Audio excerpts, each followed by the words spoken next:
Education provides students with valuable skills and future career opportunities, allowing people to be personally successful and to help improve their communities. However, as the majority of public school funding comes from state and local taxes, low-income areas will suffer from underfunding. Underfunding lowers the quality of education, which decreases possible economic success for students and their communities, fueling the cycle further. So the question then is, how are public schools being funded? It breaks down into three major sources. These are local, state, and federal governments, which contribute 44, 43, and 13% of the budget respectively. Because of the funding process, there is a high concentration of underfunded districts in states with high poverty. This can be seen especially in the South and Southwest, where high poverty districts spend 15.6% less per student than low poverty districts do. If per pupil spending were increased by 20% in these high poverty districts, it would translate to a whole year of completed education, 25% higher earnings, and a 20% decrease in the incidence of poverty.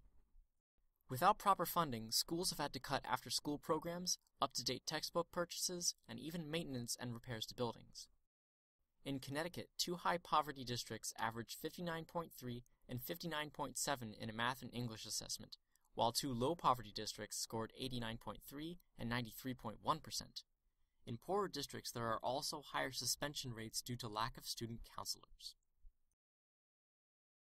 As members of this democracy, we have the right and responsibility to stand in opposition to injustice and to fight to better our lives. In both individual and group settings, we can use democracy to address the economic disparities in education. In either case, the first step in action is knowing the facts. For individual action, after you've done your research, go volunteer your time at after-school programs, especially tutoring programs or organizations that provide mentoring like Big Brothers Big Sisters.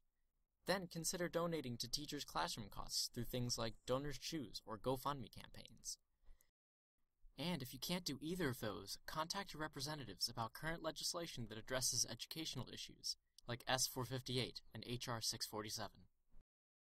Along with individual action, collective action is also effective in creating change.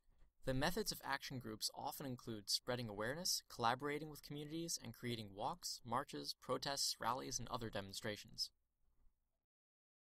In both your own actions and the actions of a larger group, it is a good idea to consider the teachings of the Reverend Dr. Martin Luther King Jr.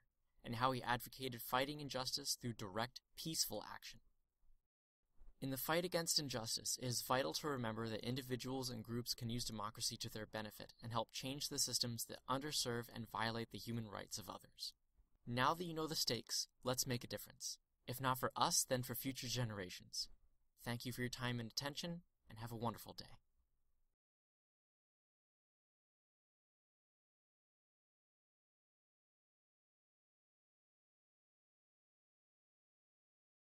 Created using Powtoon.